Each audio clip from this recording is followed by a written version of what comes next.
Places, everybody. And action.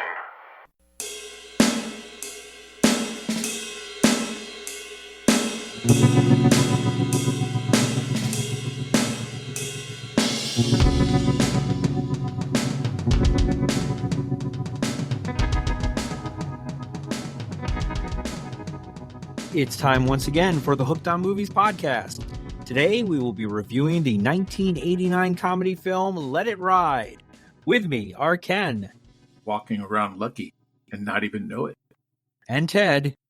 Did I win? Did I win? Son of a bitch, God likes me. He really, really likes me. What a day. What a fabulous day. And hey everyone, I'm Eric. You know what they say, nothing ventured, nothing ventured.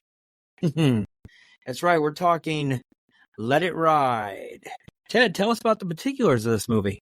Okay, so Let It Ride is directed by Joe Pytka with a screenplay by Nancy Dowd, but she changed her name on the screenplay as Ernest Morton.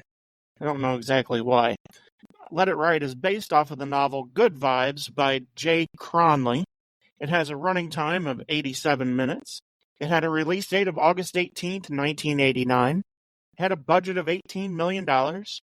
It had a box office gross of $4.9 million. On Rotten Tomatoes, the critic score is a splat of 27% and an audience score of a positive 76%. And of course, it has an IMDb rating of 6.8. I can't believe how low that rating was. Well, the problem is I don't think a lot of major critics reviewed Let It Ride. I don't think any major critics reviewed Let It Ride. I couldn't really find any. The splat is kind of a skewed stat, in my opinion. There you go. For this movie. So, Let It Ride stars Richard Dreyfuss as Jay Trotter, David Johansen as Looney, Terry Garr as Pam Trotter, Jennifer Tilly as Vicky, Alan Garfield as Greenberg, Robbie Coltrane, who we lost last year, as the ticket seller, Michelle Phillips as Mrs. Davis, Cynthia Nixon of Sex and the City fame as Evangeline, Ralph Seymour as Sid, Richard Edson as Johnny Casino, Trevor Denman as the racetrack announcer, and Edward Walsh as Marty. And that's Michelle Phillips of the Mamas and Papas. Yes, it is. Yes. And you're right, a very, very young Cynthia Nixon with braces. Mm-hmm. Creepy. Very creepy. It's very different. Yes, it's odd, to say the least. Amazing enough, you got 2 Oscar-nominated actresses here and an Oscar-winning actor in this movie. Mm-hmm. Crazy. How about that? And the guy that starred as Cheeseburger was the actor winner, right? The best actor winner? Yeah. Let's go with that. Well, speaking of nominations, why don't you tell us about the production on this one, Ken? So the movie was mostly filmed in Florida racetrack. I believe it's pronounced Hialeah. I could be wrong. I think it's Hialeah, isn't it? Hialeah? Whatever? Yes, it's Hialeah. Hialeah, Florida. Which is located in South Florida. And this picture was shot there during the off-season. Hialeah Park is one of the oldest existing racetracks in the state of Florida. It once was known as the world's most beautiful horse racing park. It was registered as a National Historic Landmark in 1979. Every year, the most important race it hosted was the Flamingo Stakes, an important stepping stone for qualifying for the Kentucky Derby until 2002. So 2001 was the last time they did that. And then for Let It Ride, this was the second of 3 consecutive film adaptations from Jay Cronley. He had 3 novels. So in 1988, Funny Farm. And then we had Let It Ride in 1989. And then 1990, Quick Change. Interesting comedies, all 3 of them. Got some names in those movies. Yeah, big names. Chevy Chase with big Funny names. Farm. Yeah. And Bill Murray with Quick Change.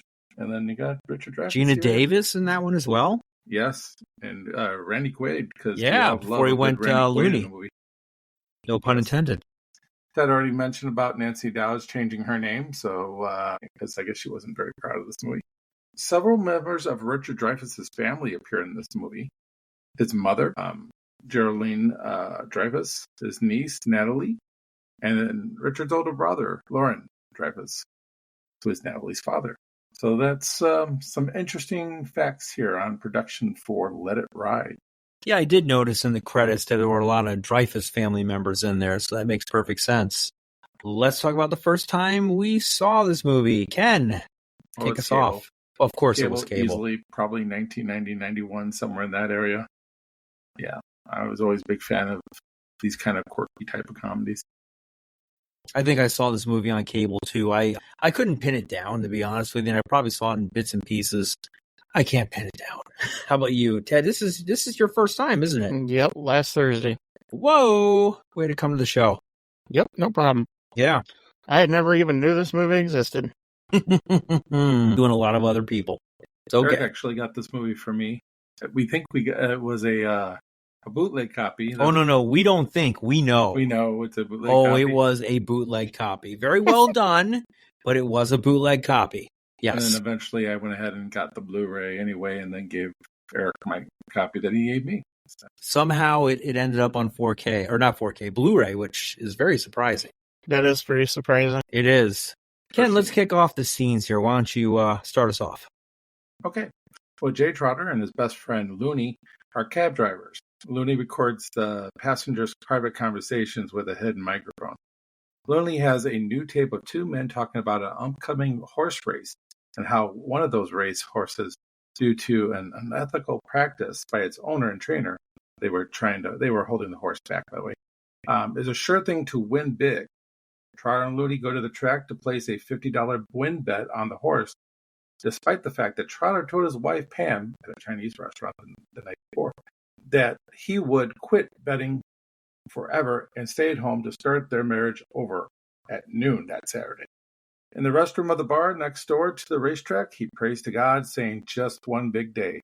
That's all I'm asking for. One day. I'm due."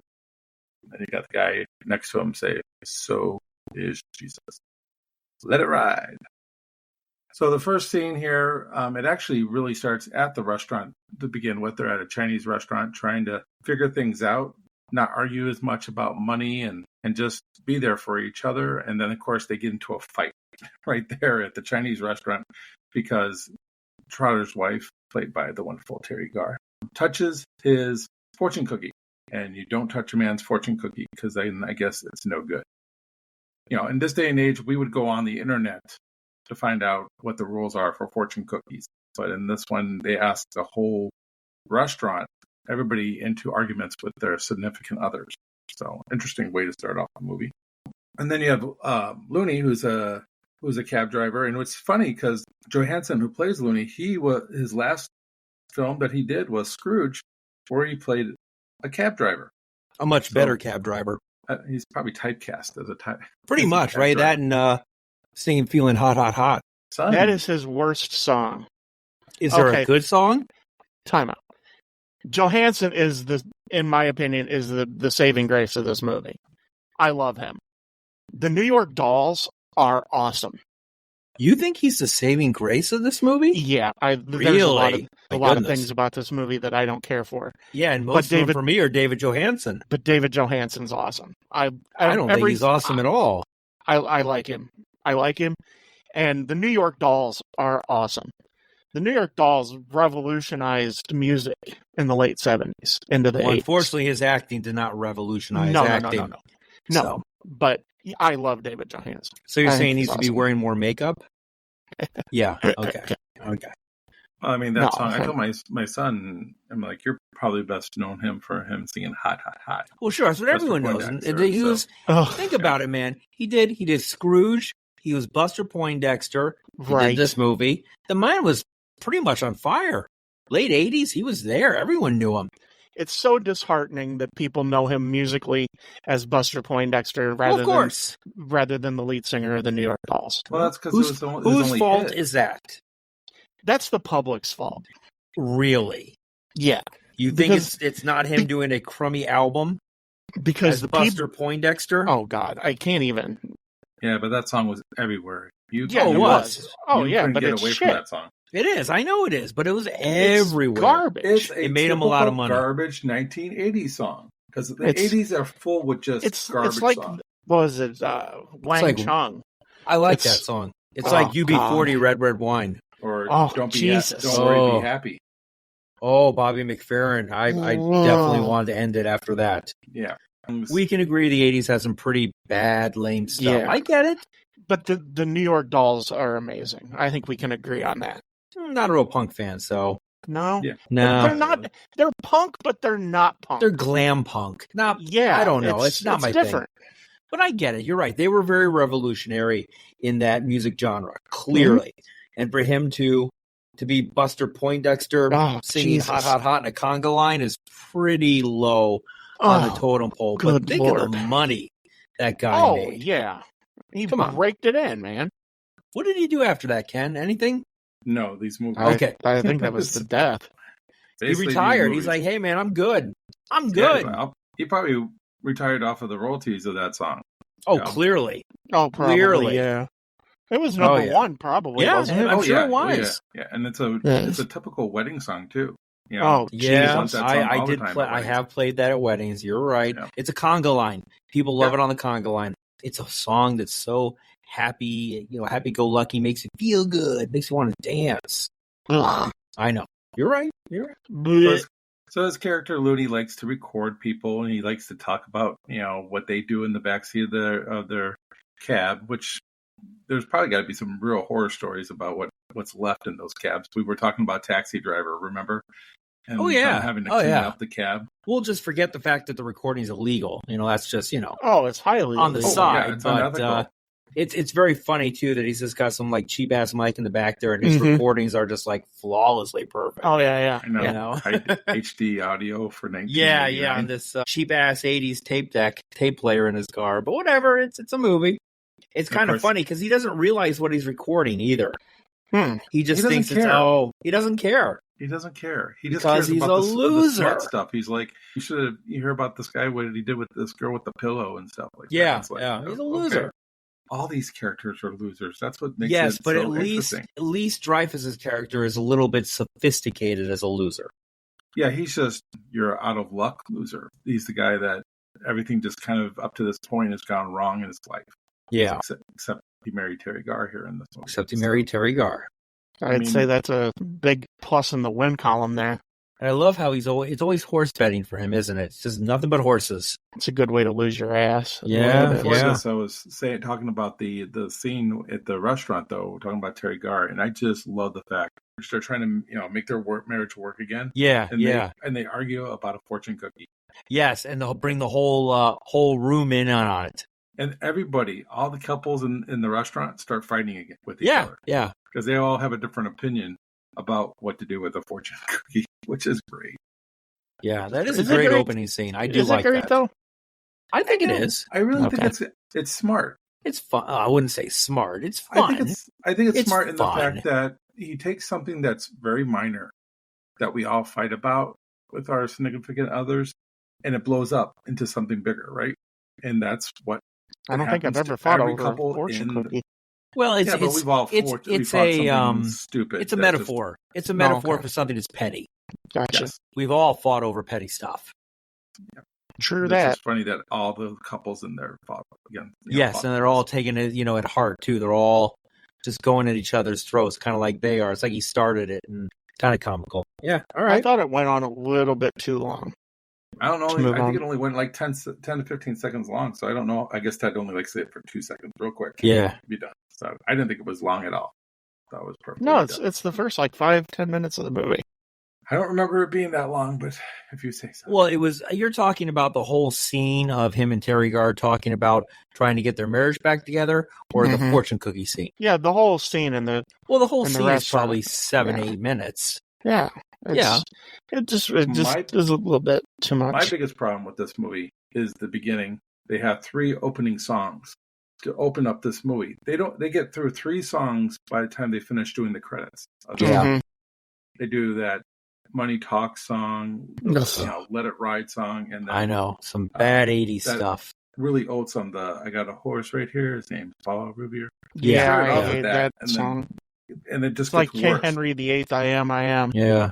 Yeah, but it just gets worse and worse. And I'm just like, what are you guys doing with introducing 3 songs at the beginning of your movie? Your Because movie it's the isn't that 80s, great. man. They love their music. Oh, those last two songs were so 80s. Oh, yeah. But anyway, so you got two different people. You got Trotter, like, who looks at this as a message from God to Bet, whereas Looney is just like, he says, I just think of these two guys rehearsing for a play. Right. He just doesn't take it seriously. But somehow Looney doesn't strike me as a person who'd be a cab driver, does he? I don't know. He reminds me of more of like a white collar guy who's just down on his luck betting. He doesn't strike me as a Looney cab driver. I can see that. Yeah, Trotter. What'd I say? Yeah, you said Looney. I mean, Looney definitely cab driver, but Trotter, he doesn't strike me as a cab driver. Yeah, I didn't buy that either. No. The only way I buy that is if it's a second job. So, like, if he does something as a main job and then he drives a cab, because, like, for now, you have people who drive Ubers who have, 40-hour work. I think it was his main job. I mean, probably, but we don't know for sure because he's going in from Friday into Saturday, so he could easily have just picked up the job that night and worked into the morning. Really reading into this one a little too much. They didn't call him Dr. Trotter. Maybe he's a dentist. I don't know. Why does he wear exactly? Why does he? Exactly. I don't think he's a doctor. No, but I don't think he's just a cab driver because you don't wear a suit to drive a cab. Well, let's be honest. He wasn't wearing a very nice suit. So, and he might have been wearing that suit just to go out with the missus. And he might have been wearing that suit because some people like to dress up to go to events, albeit the racetrack. You see a lot of people dressed up at the racetrack. It is Florida, so that I would buy. I think he aspires to be more than what he is. I think he wants to be more sophisticated, clearly. Right. He does. But he's hanging out with just losers.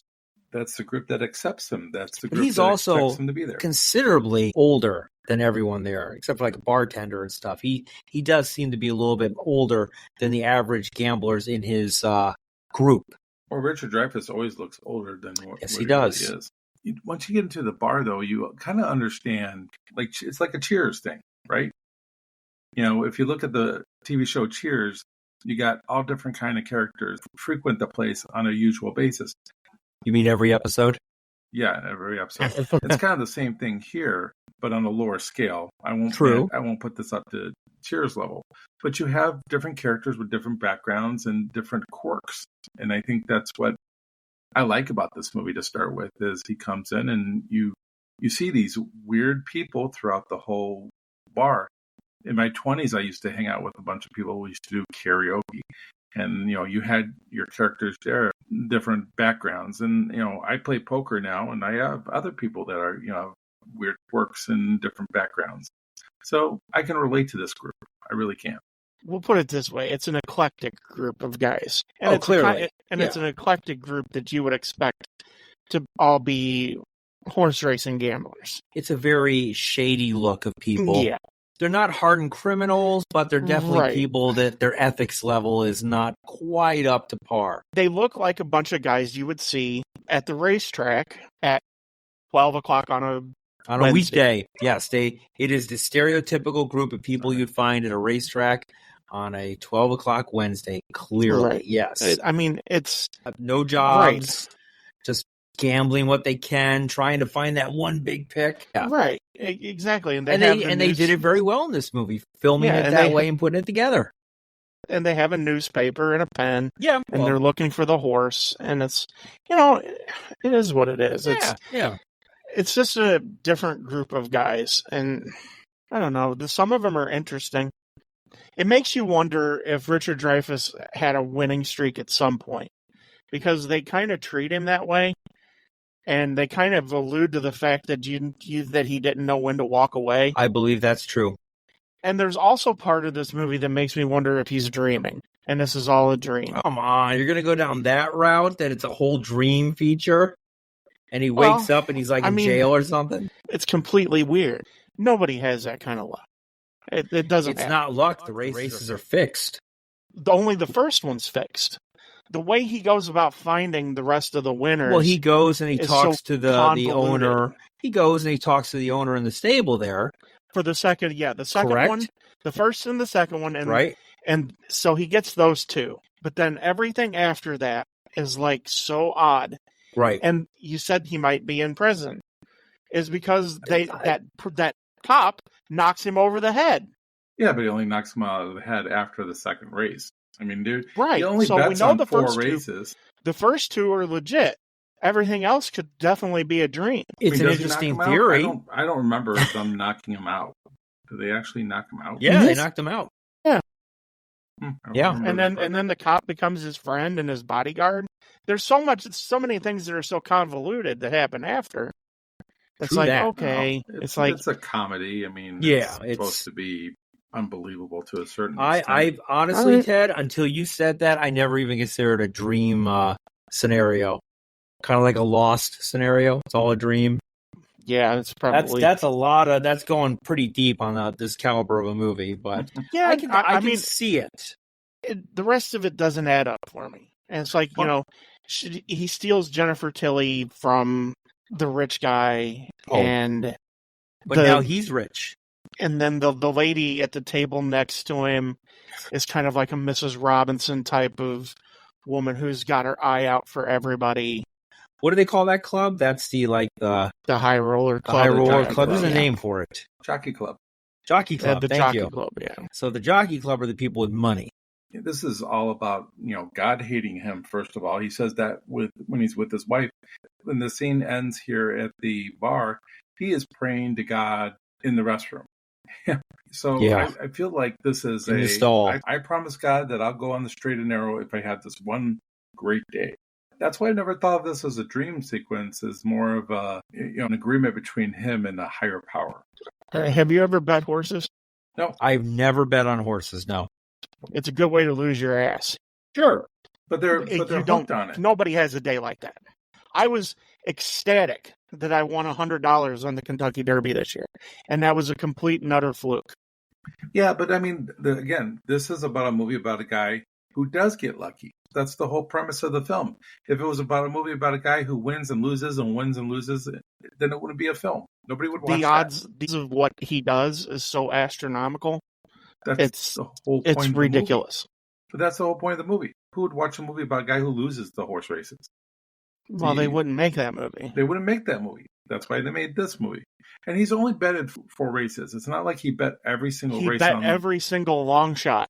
Well, the second one wasn't really a long shot. If you think about it, I mean, he put down, $500 and won $2,000. So that tells me it was like a 4-1 type of deal. It wasn't as big of a long shot as the first race or the last race. But the second and third races, we don't even know what the odds were for the third race anyway. You know it's probably long because they say nobody likes the 3-horse. But the second race, they even say, put a couple bucks on it. You don't know. I dare you to go to the track and try to win 4 races. But this movie's not about a normal day. Who wants to watch a movie about a normal day? You want to know what I think that this movie's about? This movie is a guy who is a compulsive gambler who is imagining his dream day. Because every gambler has this pie-in-the-sky dream day where everything comes up their number. I mean, the only thing that they didn't do in this movie is have him go into like a illegal casino and put everything on a number on the roulette wheel. Okay, roulette is much harder to win at 4 times in a row than if you're betting single numbers, yeah. That's what you would be doing compared to this. I think you're going way too deep on it, where this is just a comedy about a guy who gets very lucky. Because there's people that hate him. In his dream, would he have everybody hate him throughout the whole movie? Because everybody hates him. The only one that likes him throughout the whole movie. They carry him on their shoulders. But they hate him through most of the movie. The only person that likes him from start to finish is Jennifer Tilly's character. That's it. His friends go against him. The people in the Jockey Club eventually go against him. They treat him like he gets arrested. I mean, that's your idea of a perfect dream. I don't think I would want to dream something like that.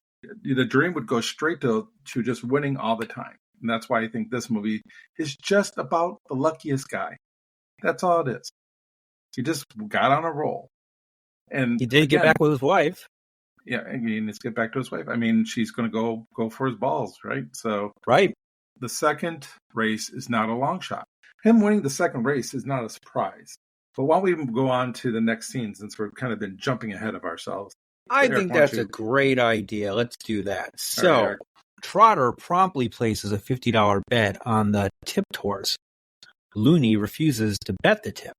Trotter's horse wins the race in a photo finish and pays $28.40 to win, earning Trotter $710. Armed with a newfound sense of confidence after cashing his winning bet, Trotter approaches the two men from Looney's cab ride and generously gives them the tape of their taxi conversation. Out of gratitude, they give Trotter a good tip for the next race and his seat to the Jockey Club. He places a large bet and wins again. Now, why would they give him their seat to the Jockey Club? That doesn't make any sense. I think they feel that, once somebody knows what they did, they need to leave. Mm-hmm. But they look like mob guys. Shouldn't they just beat him over the head with a shovel and bury him in horse shit? There's that threat, and that's why they're trying to figure out if he has more tapes. Right. Yes, because it's so hard to make copies of tapes in 1989. He doesn't ask for any money. And he did come up to them, right, and offer them the tape. It's not like they found him in a corner and confronted him. He volunteered the info, so he is legitimate. So I guess that's kind of cool. Yeah, I mean, it's very ballsy, though. Oh yeah, it could have been his life. It's a stupid move. Yeah, it's extremely stupid. Yeah, there's no point of him really doing it. They're not going to know anything about the tape. If you would do anything about just destroy the tape. Just throw it in the garbage, I mean, it's a cassette tape. It destroys on its own. Just put it back in the tape recorder and it'll eat itself. But I mean, that's probably the only, you kind of had to, I guess, in the movie writing, because how else is he going to get into the Jockey Club, right? Or how else is he going to get the tip for the second race? And the Jockey Club is a nice setup for your other scenes in the movie, obviously. Mm-hmm. So there's two races that are being done here, and they're fixed races, like you said earlier, Eric. It's not hard for him to win the first two races. Like they said, though, anything could happen. There's no such thing as a sure thing in horse racing. Correct. That's true. Horses can break their legs. Things happen. Yep. You're right. They're telling him to put a few bucks on it, but sure. But in his case, he's just throwing it all away. He's letting it ride. Another ridiculous thing here that we find out where he keeps his money in the bottom of his shoes. Yeah. That's stupid. I've known people to keep money in their shoes. And just as a funny side note, when I sold shoes, I sold those Florsheim shoes. Did you? Yeah. Yeah, they are shit shoes. Are they? My God. Florsheims? Yes. Yeah. That particular version of the Florsheim. So you're saying the money garbage. was like a good insert, a sole, padding, if you will. He's lucky that the shoe didn't fall apart. Oh my goodness! Yeah. I do like the fact that the first race is a photo finish. We have some time. I think it takes away from the final race. As a photo? They do the same thing? Right, to do the same thing. Well, see, my son thought that he lost. Even though he saw this movie years ago, he thought at the end that, spoiler alert, that he lost it all at the end. So usually... That would have been a better ending. No. I don't think it would have been. It would have. So basically it becomes a bit more again. Real. Why do you want realism in your comedy? Is Caddyshack realism? Is Animal House realism? Come on. Wants Richard Dreyfuss to blow his own head off in a bathroom or something. Silly. There's no realism in Anchorman. Come on. What? You're kidding? That's not realistic. That guy had a trident. Yeah. Again, it's just a comedy. That escalated quickly. Yeah. But I like I said, I do like that. And then it's just how everybody reacts to it. At first, they're kind of happy for him. But, I mean, even when he goes back to the bar, they despise him. They make fun of him. Because he acts like a dickhead. He's happy that he won. He's willing to buy He's rubbing it in. I don't think he's rubbing it in. How does he rub it in? His whole attitude. Like he's better than all of them. He's happy he won. They give him the attitude as soon as he walks in. It's not like that they were like, hey, congratulations. No, it's like, I heard you got the long shot. Like, these are people that have been betting all their lives. And they come to this bar and somebody wins a decent amount and they're jealous. Because all he's going to give them is a beer. He's extremely condescending to them. I don't like the way he treats Looney. I think he treats Looney like a pile of shit. He treats himself like a pile of shit. Looney puts himself into... He doesn't have a big high opinion of himself, no. But Trotter is a jerk to him through most of the movie. Yeah, but at the same time, he actually pays off his debt. No, he feels bad. He ultimately feels bad for him, but he treats him horribly. He treats everybody pretty horribly.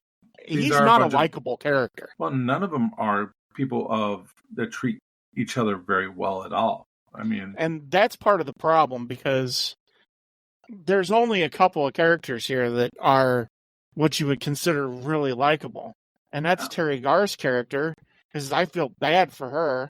Why do you feel bad for her? I think she's a good person. We don't know anything about her except that she's married to Trotter. And Jennifer Tilly's character, I think she's just lovably kind of goofy. But she also is sleeping with the guy just for money. Nobody's giving it away. So all these characters have some baggage to them. But I do think that Trotter, is just happy he won. Does he treat Looney? I do like the line where he asks, does he have a brother? He feels like it's in the blood, because they were both supposed to make the bet. Looney gives him $50 to make the bet, and he doesn't make the bet. Yeah, he pickpockets the guy. Yeah, which is funny, because then later on he gets arrested for pickpocketing, and that was kind of confusing. Well, that's because Looney turns him in. Looney says he did it because he's jealous.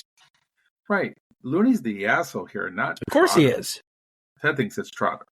But I think. And what did you say about Jennifer Tilly, Ted? You said she's what? Lovable? She's kind of lovably goofy. She's an airhead. Yeah.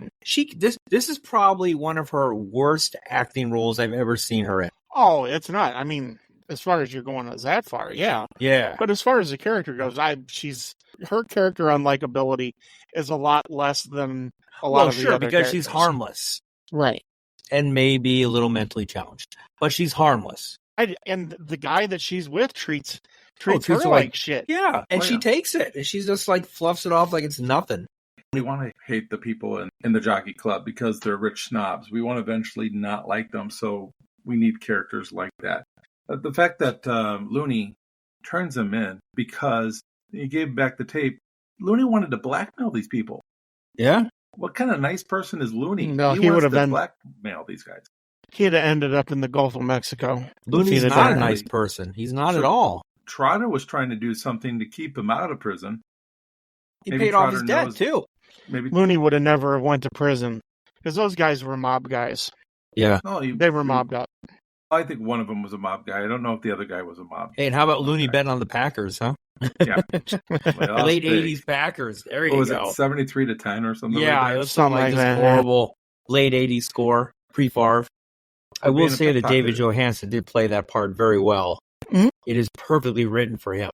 I agree. I like him in this movie. Don't get me wrong, he's not an Academy Award-winning actor.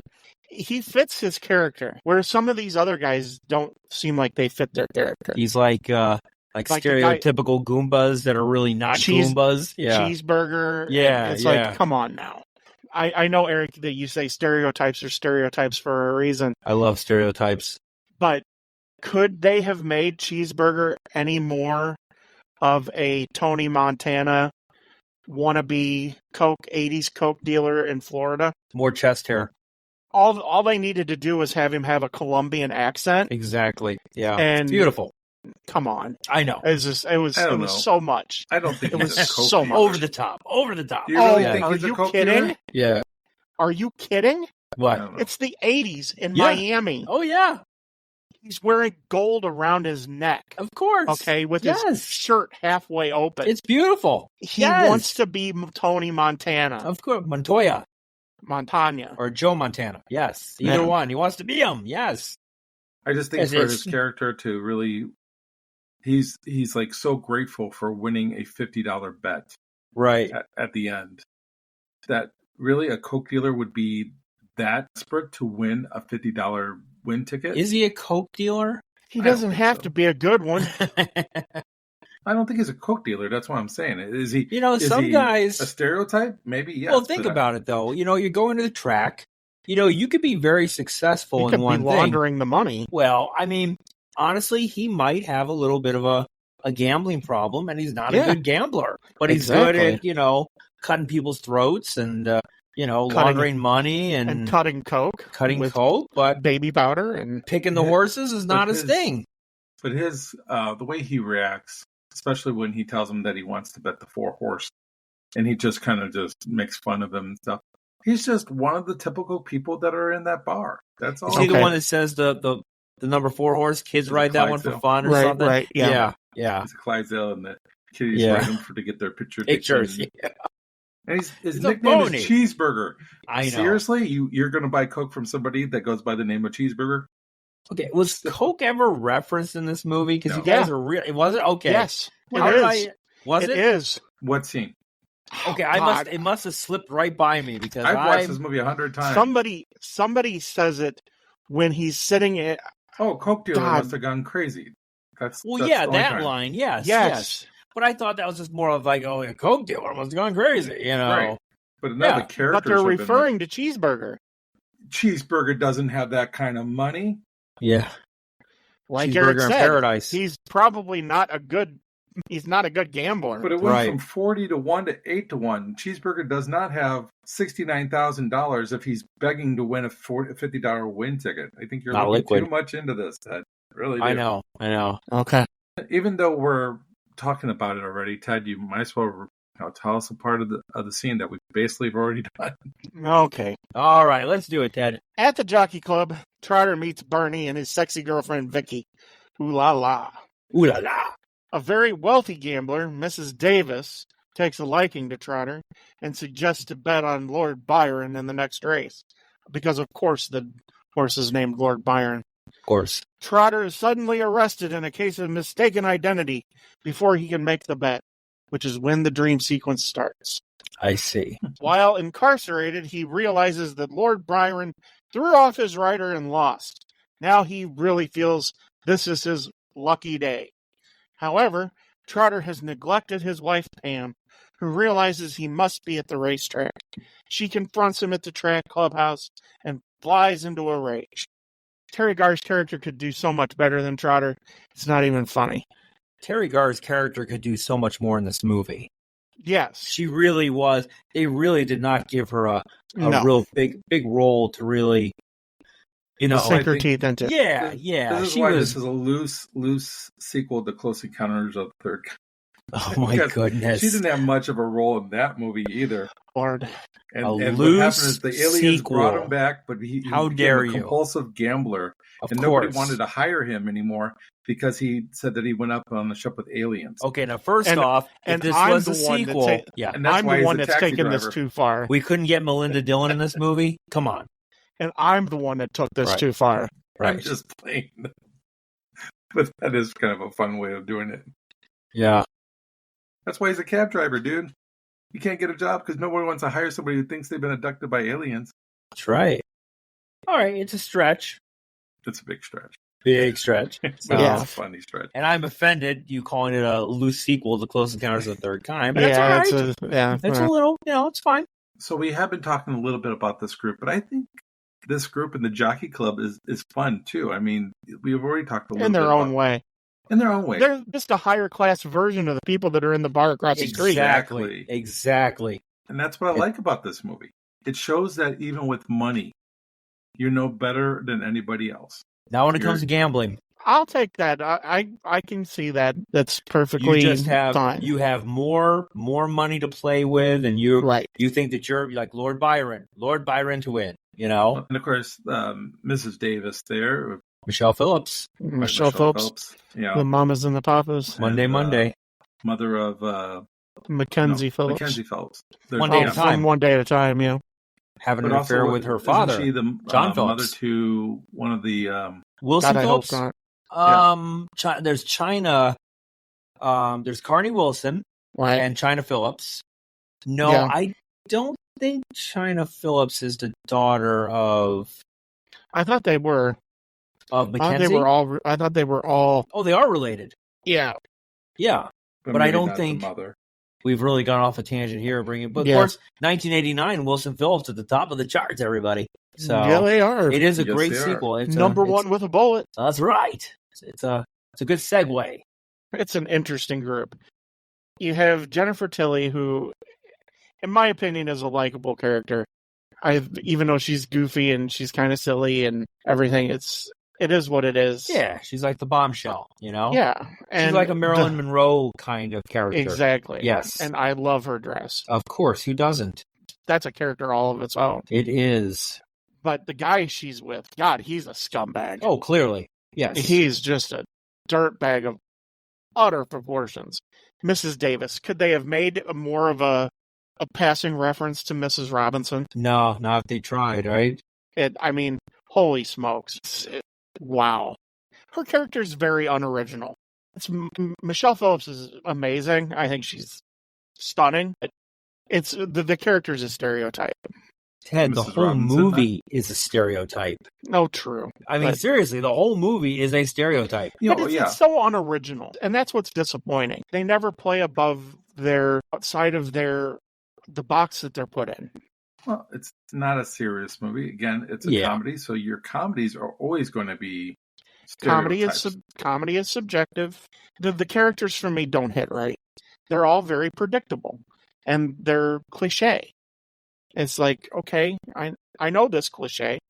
I've seen it done better. Would you say that this movie is similar in style to a Funny Farm or a Quick Change? I think Funny Farm is actually much better. But similarities. Do you think they're kind of similar?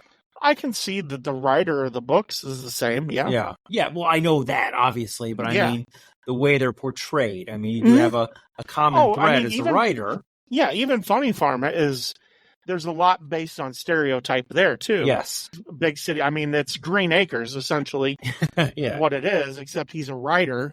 Yeah, but those characters in that movie are not deep. Quick Change is probably much different than these two movies. If you want Highbrow Clown. Yeah. Yeah, I think those. Get your own women. I've never seen that, so I can't really put Jason Robards. Release movie. The women. Get your own women. It's a decent movie. I kind of disagree a little bit with the Mrs. Davis character. I think the reason why she's there is to show how gambling can really be a problem. He's got problems with his marriage, and he's poor, and she's got problems in her marriage just because she's rich in gambling. She even says that it's ruined her love life or her marriages, and she's got all those rings on her fingers.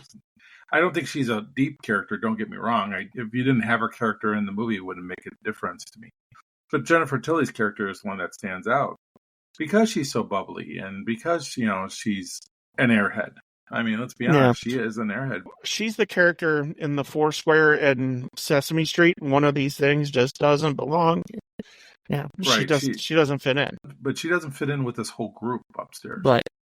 But she doesn't also fit in with the crowd below. She's kind of like in between there. She's just there because the guy she's with is a compulsive gambler as well. Yeah. And I don't think she's a gambler. I just think she's there just to have fun. And that's what. Yeah, so she likes the horses. She probably thinks the horses are pretty. She won the race when he gets thrown off the horse. She picked the winner out of that. Lord Byron. And she's very happy that she won. She sits there, she's counting them out, she's got a smile on her face. She would still have a smile on her face if she lost. She didn't. Right. She doesn't care. The only time she cares about gambling is if Trotter's gambling, because Trotter's nice to her. Nobody else is nice to her. He treats her like a human. Yes, he's the only one. His wife doesn't treat her very well. Well, his wife also knows that she's moving in on him too. Yeah, it is interesting that he has 3 very attractive women. Also unbelievable. If we were to say that there was a dream sequence here, this would probably be the dream sequence. These 3 women wanting him, because that probably is more unlikely than winning 4 races in a row. So, oh yeah, clearly. I think it's interesting about the fight. I would love to have known what his wife did to him to embarrass him before. And then, of course, he embarrasses her when he yells and walks out of the jockey club. I think more of her would have been nice to have. Anytime you can have more Terry Gar is good. Yeah. That's the thing is, I feel like outside of Young Frankenstein, I feel like all the other movies she's ever been in, it's like, why aren't we getting more? We don't get enough of her in any other movies besides Young Frankenstein. Does she act anymore? Is she retired? She's retired. I think so. Yeah. I know she has some health issues. She has some health issues. Yeah. That's right. And she's up there in age. I think she's got close to 80. she's up there. They all are. Except for Jennifer Tilly. Yeah. So Jennifer Tilly, became a big-time poker player. And So I she's love watching very her play successful. poker. Love it. Eric wants to see her play stir poker. Oh, stop it now. Keep it family friendly. Family show. So let me go to the next scene here. All right. Trotter soon becomes a hero to the ticket seller, whose window he uses to wager every time. He's unable to decide on a horse, though, for the next race. So Trotter takes a survey of people around the track, and he eliminates any of their selections they give him. Because, let's be honest, mostly people are going to lose on their bets. And then what's left people is are Fleet. losers. And he's doing this while his wife is waiting for him in the jockey club. He's supposed to come back with the money to give her, but instead he's going to pick out another horse here. So he ends up betting Fleet Dreams. And who wins? And then Trotter decides to call it a day and goes home to Pam, buying her a diamond necklace on the way. But at home he finds Pam intoxicated and passed out. He decides to go back to the track when he predicts correctly the 5 of clubs from a deck of poker cards. That part is where I don't believe it's kind of a dream sequence. I just think there's just too much into this dream. The interesting thing is the ticket seller. He goes from, just not liking him, being rude, kind of obnoxious to him, to right, being his best buddy. Best buddy in the world, yeah.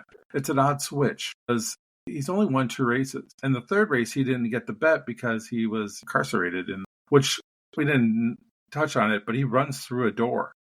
That should have kept him. That should have kept him from betting for the rest of the movie. He runs through the door, but somehow they don't get him on that. So kind of strange on that one. So he's only got these 2 wins. Why all of a sudden is he talking like, "Hey, I'm going to tell my kids about you. You're the best I've ever seen." He's only bet 2 races, and so maybe he's a known loser around the track. I feel like there was another race that he's supposed to have won, and they probably cut it from the movie. Maybe. I just don't think you can come to that conclusion after 2 wins, especially when the first race was a long shot, but the second race wasn't a long shot. You said he won $700 and something earlier on in the description of the plot, and he only wins about $2,200 all day, so it's only like a 3-to-1 shot, so that's not very long. Maybe he was the favorite or second, favorite. Who knows? But I don't know. But I like how he goes out and gets the next bet. It's a process of elimination. He talks to all these loser bettors. Ask them for their rationale and why they picked that horse. Exactly. Right. And most of these people are giving him, I always bet number 5, or they always had these certain reasons on why they bet superstitious things or something. Mm-hmm. Yeah. Right. And so it's horse gamblers are always superstitious. Which Looney ends up doing too. Yeah. Because it's his cat's name. Right.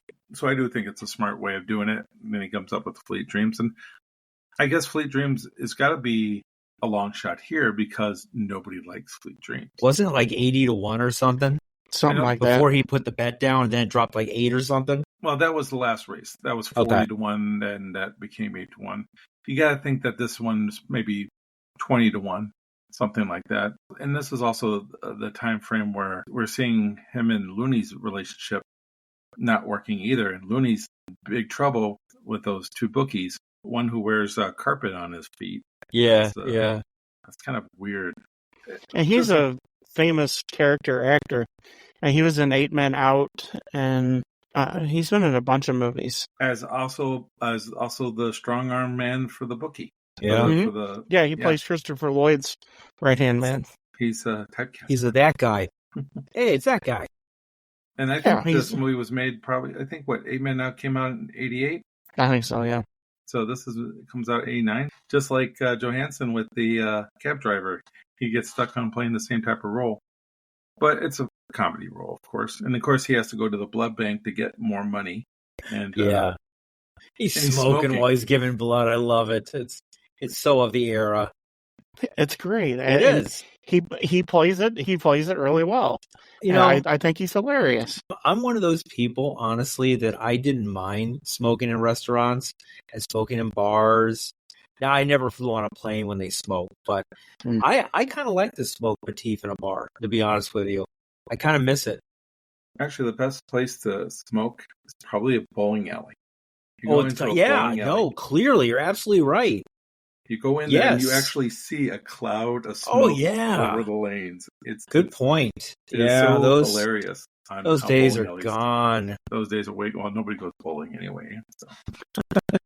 Unfortunately, bowling is not as popular as it once was. I have distinct memories of cigar smoke and Michelob Ultra. Michelob. Ooh, And from the highbrow. bar Yeah. where yeah. my no, God, that's trash beer. From going to visit my uncle and my dad at the bowling alley on Friday nights. It wasn't like they were smoking at the tables. They were down in the pits, and they actually had ashtrays all over the place. Beautiful. I mean, if you were up above, there was a cloud over the lanes. yeah, his blood is rare, and it's probably because he's just such a weird character. I don't know. But you have Trotter, who is always thinking numbers. Maybe he was in the stocks and something and lost. Maybe he's an accountant. There's something about he's him Rain because Man. he's always trying to figure out money. Yes. Trying to figure out what he did in previous as his job, because I still don't buy him as Ken a cab usually driver. wants. He wants that backstory. Yes, I always love a good backstory. And I agree, because there's no way he went from whatever to being a cab driver. I think he did something, and maybe his gambling got in the way of it, and like his marriage crumbling and his job crumbled, and then what can you do? You drive a cab. I think he must have been maybe in the stock market, because you think about that's kind of a form of gambling to a certain extent. It is. It is gambling. Yeah, is exactly what it is. And if you lost your shirt there and you no longer did it, what else would you do? Well, maybe horse racing. Maybe you would gamble on horses instead. Think about, you want to talk about Let It Ride. The thing that comes to mind to me is Chris Moneymaker. He worked for an accounting firm. Talk about a dream there, Ted. Yeah, talking about that. Yeah. That's a dream. Jordan Belfort from Wolf of Wall Street. In the first race after he won, he declares that he's rich. He's got like $700. Right. And he's declaring, I'm rich. And here, after he wins $69,000, he says he's broke. Because he paid off all his debts. He pays off all his debts and realizes that he's broke. I like the fact that he actually includes money to the government when he's trying to figure out all the stuff that he needs to buy. He wants a clean slate. It's like, I'm broke. Right. But again, we see here that he's going to bet again. When he gets to the 0 and 0 and says that he's broke, he's not going to leave it at that. He's a compulsive gambler, of course. And he probably would have gone home if people would have treated him a little bit better. You know, his friends were just still not being nice to him. And that's even with Looney paying off Looney's tab, which is like $850. Now, if you want to talk about bad luck, he hadn't won in 18 months, and I think it's like, when's the last time I had a winner? Yeah, 18 months ago was like $17.50. Yeah, or some like that. small thing. Some small amount. He's like, I am a loser. Let him kill me. But he goes back home, and Terry Garr's passed out. I don't know. She's given up. She's given up trying to fix him. She's still in love with him, but she just can't face it. So she's like, I'm just going to drink myself into oblivion. She even said she loves him. She's like, I love you. Again, I mean, this is a comedy, but there are times where they sprinkle in some realism in there. And this is one of those realism. A little bit. Yeah, a little bit. But even then, you're not really taking it seriously. But her responses to what he does are the right way of very reasonable. They're very reasonable, exactly. Sure. And he does a cool thing. He buys her a necklace. He has intentions to come home and... He's a compulsive gambler. He always has good intentions. Does he go back, though, if he doesn't pick out the 5 of clubs out of that poker deck? I don't know. I think he does. He might. He eventually will. How about the question is does he go back after he wins and gets back with his wife? She's on board now. He's a winner. Everyone's on board now. Well, see, that's the thing is, if it's the end of that day, if he leaves with that money, I could see him coming back. I think he's going to be changed. Or he playing a Ted scenario. Someone kills him. He's dead. It's a whack scenario. So he's sleeping with the fishes. Give us the next scene. Okay. Trotter tries to help the patrons of Marty's bar across the street. But when he suggests sharing his luck by betting their money together, they all balk at the idea. Disconcerted, Trotter goes for a walk around the track. Vicky suddenly offers to go to bed with him. Trotter breaks the fourth wall by saying to the audience, I'm having a good day or what? Ultimately, he turns down Vicky by professing his love for his wife. Aww. I love it when they break the fourth wall. Normally, I do too. It just is very out of place here.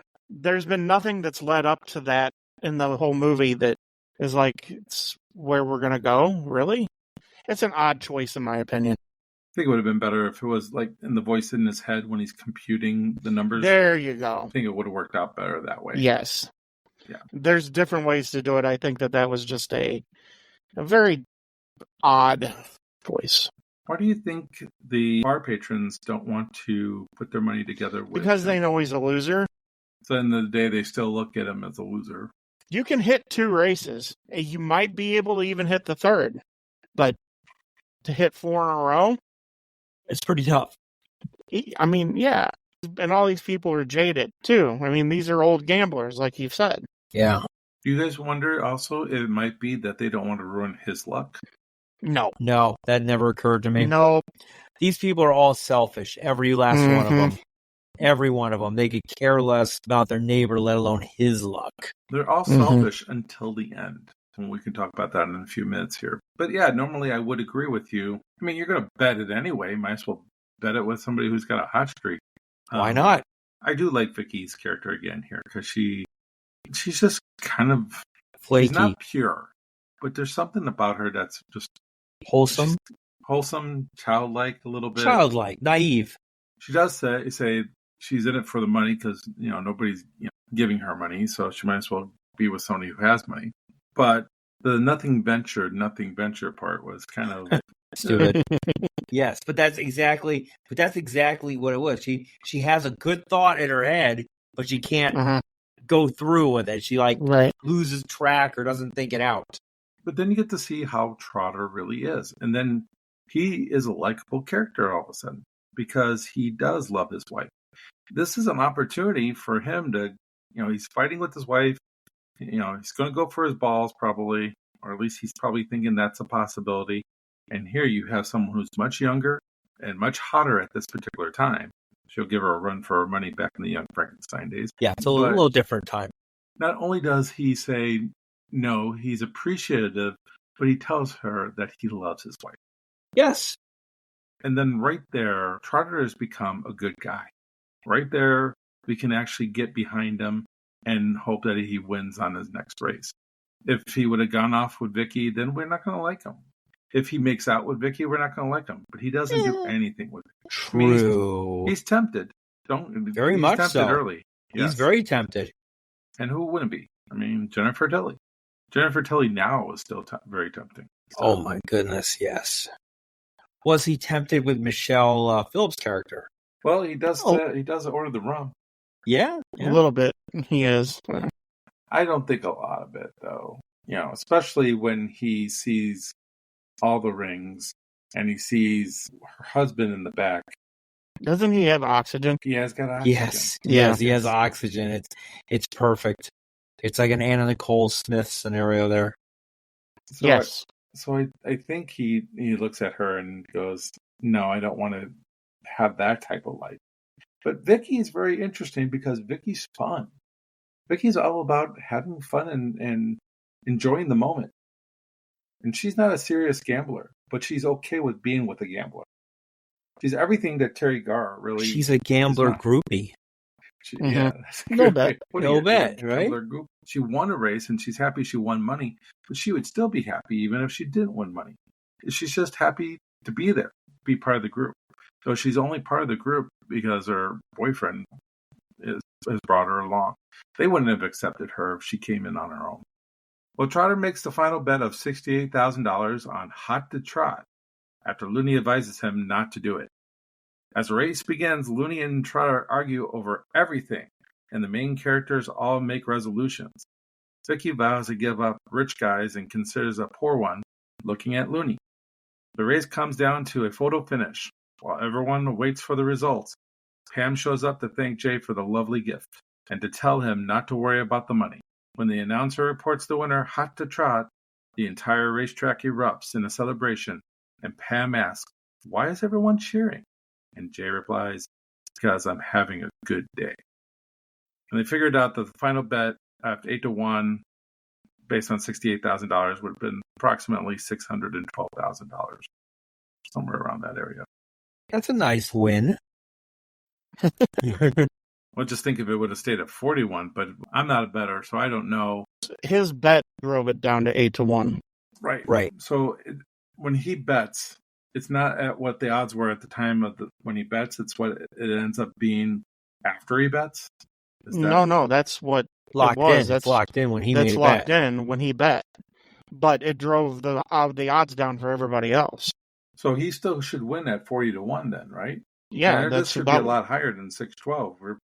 He's 40-1 on $68,000. You're thinking about like over $2 million, wouldn't you think? No, it wouldn't be near that. It's a lot of money. It's more money than I have right now, so it doesn't matter. Yeah. So, he had more money after he won the first race than I have, and that's back in 1989. And again, I think and I like it that it comes kind of full circle a little bit. Trotter and Looney were arguing during the first race, and then that's what they're doing here at the end of this race. So I kind of like that because it's their relationship, good, bad, or ugly. They show all facets of their relationship in an hour and a half of movie. They show them when they're at their best, and they show them when they're at their worst to each other. I mean, if a movie can do that in an hour and 30 minutes, that's a pretty cool thing. But then you got all these other guys that are all of a sudden they're trying to like let him win. I don't care about the money. I'll go for a poor guy. Everybody, even the bartenders, like give him. He's a nice guy. So everybody kind of changes. So you go from all these losers who are not likable, and you try to make them likable all at the end because they're all rooting for Trotter to win. Now Ted, you said you don't like this ending. You think he should have lost. Yeah, I mean, he wants him bankrupt in the gutter. Wife leaves him. Tilly leaves them. We'll put it this way: that's what I was expecting the ending to be, because it's too good to be true. How would the movie end then? So would he wake up? I don't know. It would have just ended. I mean, it would have ended with him ripping his tickets up. Okay, so Looney laughing at him. This is a little bit of a stretch, but you have all of these characters saying, give this guy this win. It's almost kind of like It's a Wonderful Life ending, where everybody's like, be nice to George Bailey. You know, he's such a good guy. And all of this. And you have all these characters that are all just kind of scummy. And they're all like, he deserves this. And they're all like, well, I'm going to sacrifice this. And it's like, I don't know. It's a little schmaltzy. A little, yeah. I think that's a good way to say it. It is a little schmaltzy. And because all those characters in A Wonderful Life, they were a bunch of losers too. They were. Yeah. Sometimes in comedy, you can have a story where the character has a kind of like an epiphany, and that he needs to change to be a good person. And I think that he does change. I think, Ken, you're right. He does change, especially turning down Vicky and everything. And I think that if he changes and he loses the money and he still has that change, I think that's a better ending to the story. Well, he had a good attitude, even though during the race he's freaking out. But when he's walking down, he's trying to convince himself that, hey, if I lose, I made some friends. I had some lobster. I have money for dinner. He chalks it up to an experience. Bought his wife a necklace. Bought the wife the necklace. Yeah. He's chalking it up to an experience. So if he has that attitude after he loses, great. And in fact, when it's a photo finish, he's got a different attitude than he does at the beginning of the film. In the film with the first photo finish, he's worried, senseless about losing $50. He's freaking out about it. Here, he's calm. He's saying things like, I knew it. And he tells his wife, I bet it all. He gets angry, though, too. Well, during the race itself, him and his friend go at it. But I think that's their relationship. I like the big guy who stands up and he takes money to get people up to the... He's like, hey, up front. Everyone goes quiet. Right. When he calculates how much he makes, he's like, that's a lot of money. Yeah. Big. But that's another character that's kind of a funny little character that you have here. But I think, he does get angry with Looney during the race, but I think they do that all the time. I think that's just their relationship.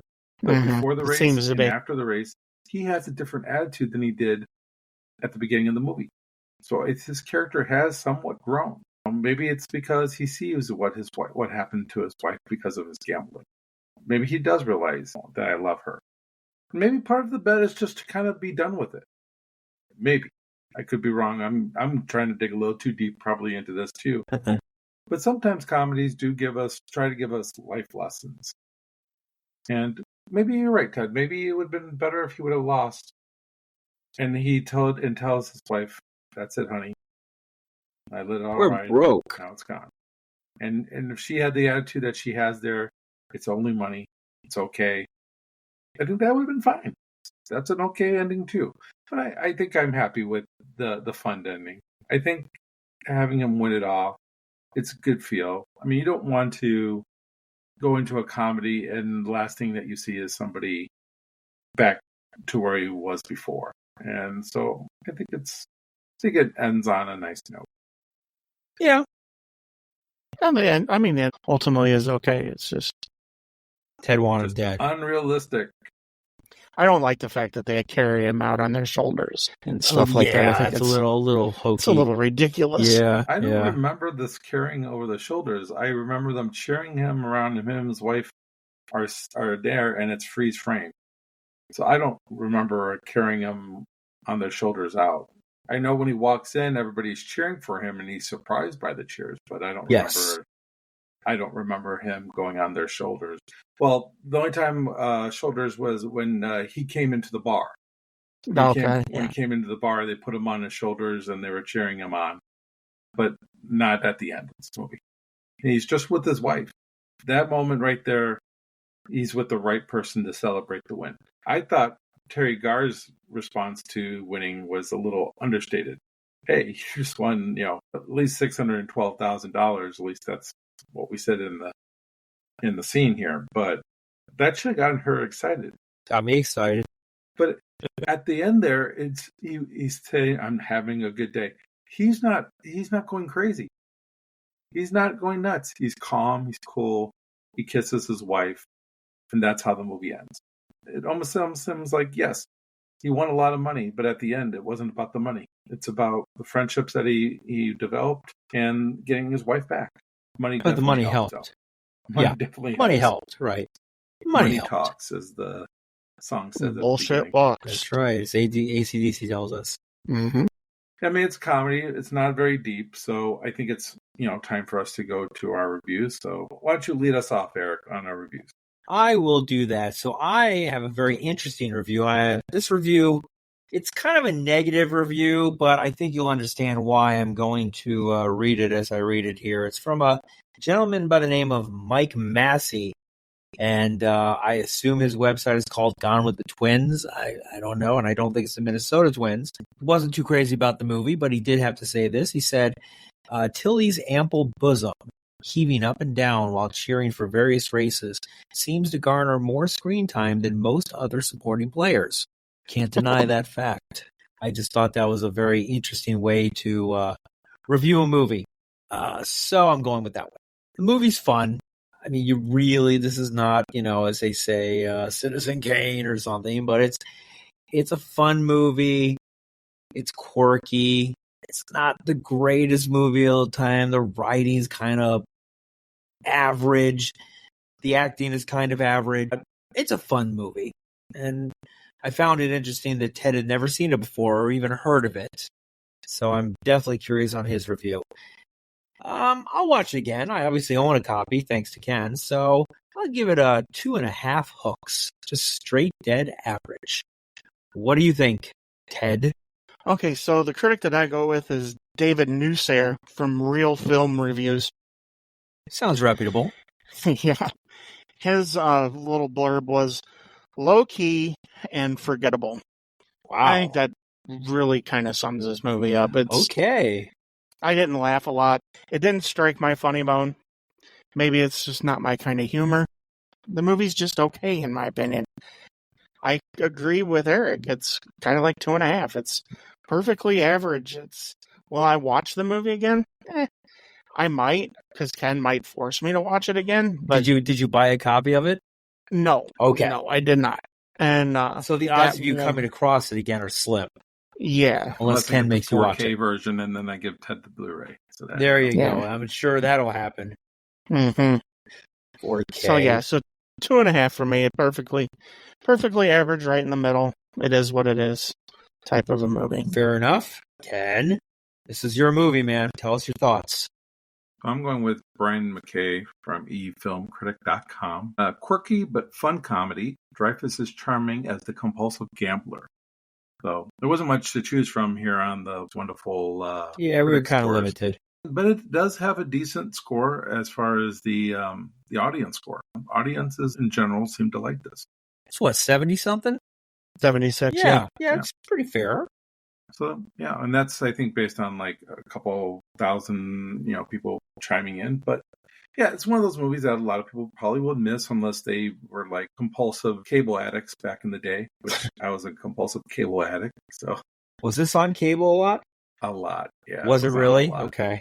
I think it's Richard Dreyfuss that really pulls this off for me. Richard Dreyfuss's characters always have come across as likable because they have that little boyish charm, like this innocence about the characters he plays that you seem to be drawn to. We talked about it in Jaws, and we also talked about it in Close Encounters of the Third Kind, which this is anywhere near those two movies.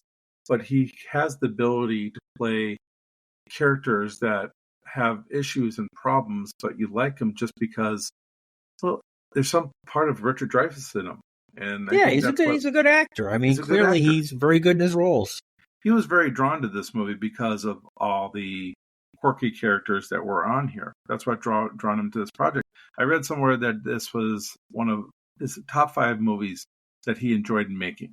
He has his family in here, so I don't know what parts they played in the movie, but maybe that made it easier and more fun to do this movie.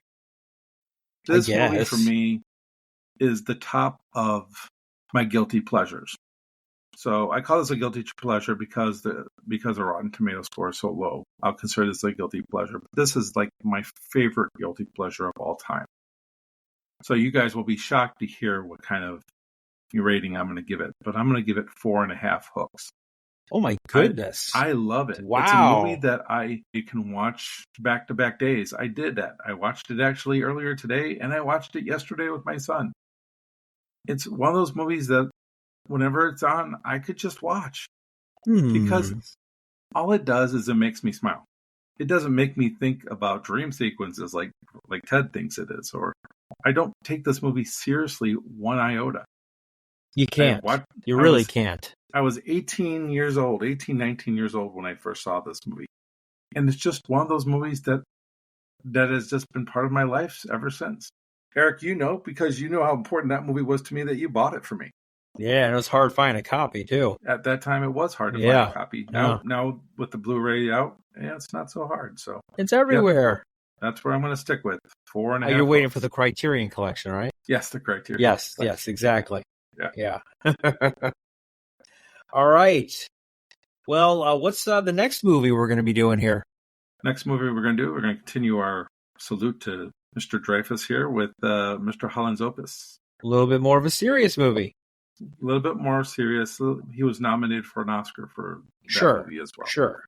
And that is one that I have never seen. So which I am totally surprised by because you like Richard Dreyfuss. I love Richard Dreyfuss. Never got around to it. Somehow I saw this thing, but never saw that. So I'm very intrigued to sit down and watch this one and give you guys my review and discuss it. I'm really looking forward to this one.